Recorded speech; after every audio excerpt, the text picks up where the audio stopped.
चाहन्छु।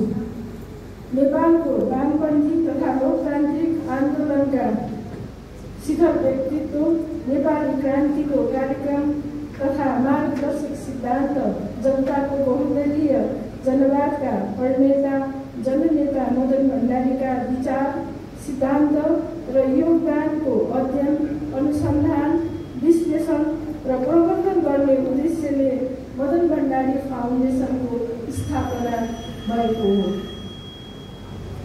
जननेता मदन भण्डारीले सामाजिक रूपान्तरण, लोकतन्त्र, राष्ट्रियताका लागि खेल्नुभएको भूमिकालाई चिरस्थायी बनाउन, उहाँको काम र अनुभवबाट भावी पुस्तालाई प्रेरित गर्न तथा समाजको सकारात्मक रूपान्तरणमा ठोस योगदान गर्न फाउन्डेसनले विभिन्न क्रियाकलापहरू सञ्चालन गर्दै आएको छ। फाउन्डेसनको मकवानपुर शाखाले पनि यही उद्देश्य अनुरूप नै आफ्ना क्रियाकलापहरू सञ्चालन गरिरहेको छ भन्ने मेरो पुरा विश्वास छ। जननेता मदन भण्डारीको राजनीतिक प्रभाव र लोकप्रियताको केन्द्रमा उहाँमा रहेको विचारको स्पष्टता र त्यसको व्यावहारिक कार्यान्वयन रहेको छ। विचारलाई केवल नारामा मात्र सीमित नराखी व्यवहारमा उतार्ने क्षमताले नै उहाँलाई नेपाली राजनीतिमा विशिष्ट पहिचान अथवा स्थान बनाएको छ। लोकतन्त्र स्थापना र सुदृढीकरणका लागि आफूले सम्पूर्ण जीवन समर्पित गर्नुभएकोमा म जननेता मदन भण्डारी प्रति फेरि यहाँ पुनः एकचोटि स्मरण गर्न चाहन्छु। यसै सन्दर्भमा यस जिल्लाको संस्थाका पहिलो संस्थापक अथवा अध्यक्ष श्री चन्द्र शर्माप्रति पनि म स्मरण गर्न चाहन्छु।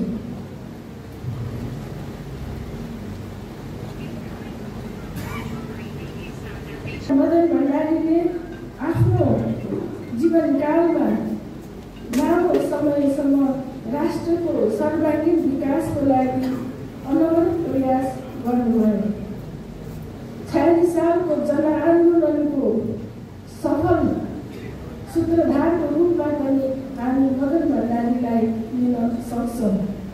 आन्दोलनको सफलतासँगै बहुदलीय प्रजातन्त्रको स्थापना पश्चात जनताको अधिकतम हितका निमित्त रूपान्तरणकारी संविधान निर्माण, कार्यान्वयन र नेपाली राष्ट्रियताको पक्षमा उहाँले खेल्नुभएको भूमिकाले हामीलाई सदैव मार्गदर्शन गरिरहेको छ।